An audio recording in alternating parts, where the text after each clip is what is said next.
The Russian military has begun a brutal assault on the people of Ukraine. Without provocation, without justification, without necessity, this is a premeditated attack. Vladimir Putin has been planning this for months, as we've been saying all along.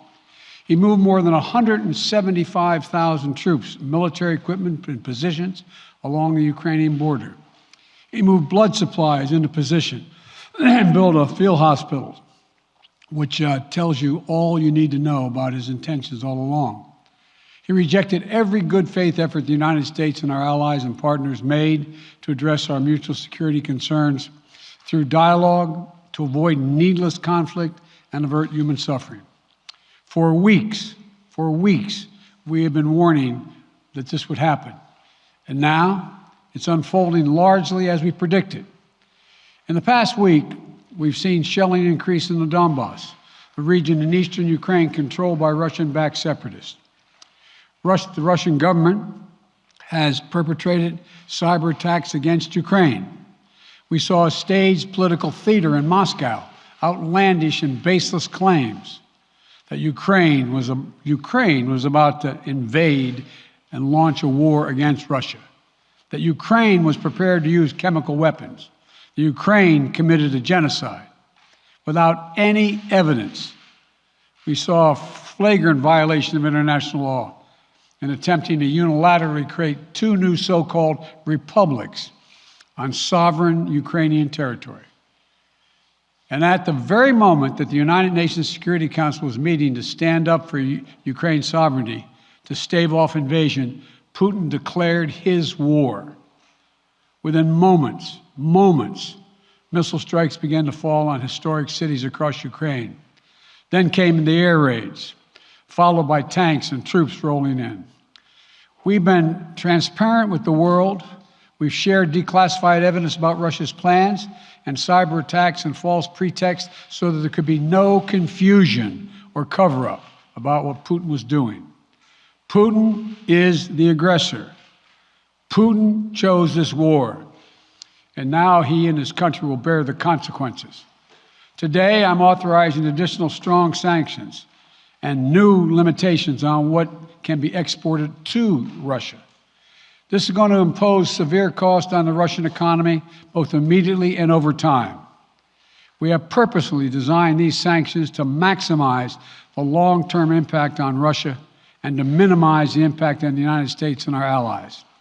And I want to be clear, the United States is not doing this alone. For months, we've been building a coalition of partners representing well more than half the global economy. 27 members of the European Union, including France, Germany, Italy, as well as the United Kingdom, Canada, Japan, Australia, New Zealand, and many others, to amplify the joint impact of our response. I just spoke with the G7 leaders this morning, and we're in full and total agreement. We will limit Russia's ability to do business in dollars, euros, pounds, and yen to be part of the global economy. We'll limit their ability to do that. We're going to stunt the ability to finance and grow the Russian military. We're going to impose and we're going to impair their ability to compete in high-tech 21st century economy. We've already seen the impact of our actions on Russia's currency and the ruble, which early today hit its weakest level ever in history. The Russia stock market plunged today. The Russian government borrowing rate spiked by over 15%. In today's actions, we've now sanctioned Russian banks that together hold around $1 trillion in assets. We've cut off Russia's largest bank, a bank that holds more than 1/3 of Russia's banking assets by itself, cut it off from the U.S. financial system. And today, we're also blocking 4 more major banks. That means every asset they have in America will be frozen. This includes VTB, the second largest bank in Russia, which has $250 billion in assets. As promised, we're also adding the names to the list of Russian elites and their family members that we're sanctioning as well. As I said on Tuesday, these are people who personally gain from the Kremlin's policies, and they should share in the pain. We will keep up this drumbeat of those designations against corrupt billionaires in the days ahead. On Tuesday, we stopped the Russian government from raising money from U.S. or European investors. Now we're going to apply the same restrictions to Russia's largest state-owned enterprises, companies with assets that exceed $1.4 trillion. Some of the most powerful impacts of our actions will come over time as we squeeze Russia's access to finances and technology for strategic sectors of its economy and degrade its industrial capacity for years to come. Between our actions and those of our allies and partners, we estimate that we'll cut off more than half of Russia's high-tech imports. It will strike a blow to their ability to continue to modernize their military. It'll degrade their aerospace industry, including their space program. It'll hurt their ability to build ships, reducing their ability to compete economically. And it will be a major hit to Putin's long-term strategic ambitions. And we're preparing to do more. In addition to the economic penalties we're imposing, we're also taking steps to defend our NATO allies, particularly in the East. Tomorrow, NATO will convene a summit. We'll be there to bring together the leaders of 30 allied nations and close partners to affirm our solidarity and to map out the next steps we will take to further strengthen all aspects of our NATO alliance. Although we provided over $650 million in defensive assistance to Ukraine just this last year, let me say it again. Our forces are not and will not be engaged in the conflict with Russia in Ukraine. Our forces are not going to Europe to fight in Ukraine, but to defend our NATO allies and reassure those allies in the East. As I made crystal clear, the United States will defend every inch of NATO territory with the full force of American power.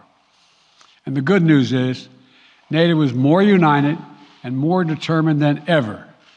There is no doubt that the United States and every NATO ally will meet our Article 5 commitments, which says that an attack on one is an attack on all. Over the past few weeks, I ordered thousands of additional forces to Germany and Poland as part of our commitment to NATO. On Tuesday, in response to Russia's aggressive action, including its troop presence in Belarus and the Black Sea, I've authorized the deployment of ground and air forces already stationed in Europe to NATO's eastern flank allies, Estonia, Latvia, Lithuania, Poland, and Romania. Our allies have also been stepping up, adding the other allies, the rest of NATO, adding their own forces and capabilities to ensure collective defense.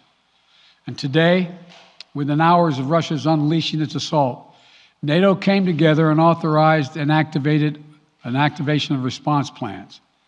This will enable NATO's high readiness forces to deploy and when and where they are needed to protect our NATO allies on the eastern boundaries of Europe.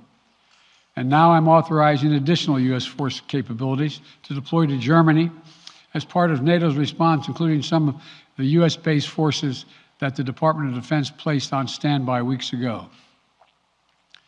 I've also spoken with Defense Secretary Austin and Chairman of the Joint Chiefs, General Milley, about preparations for additional moves should they become necessary to protect our NATO allies and support the greatest military alliance in the history of the world, NATO. As we respond, my administration is using the tools, every tool at its disposal to protect American families and businesses from rising prices at the gas pump. You know, we're taking active steps to bring down the cost, and American oil and gas companies should not exploit this moment to hike their prices to raise profits. You know, in our sanctions package, we specifically designed to allow energy payments to continue.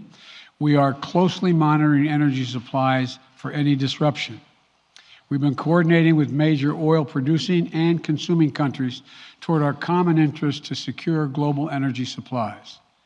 We are actively working with countries around the world to elevate collective release from the strategic petroleum reserves of major energy consuming countries.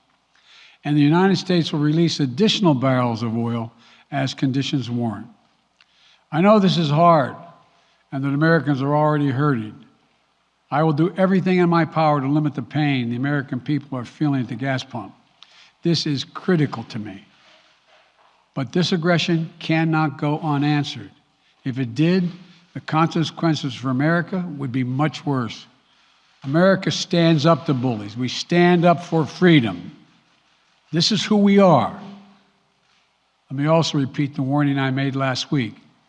If Russia pursues cyber attacks against our companies, our critical infrastructure, we are prepared to respond. For months, we've been working closely with the private sector to harden our cyber defenses, sharpen our ability to respond to Russian cyber attacks as well.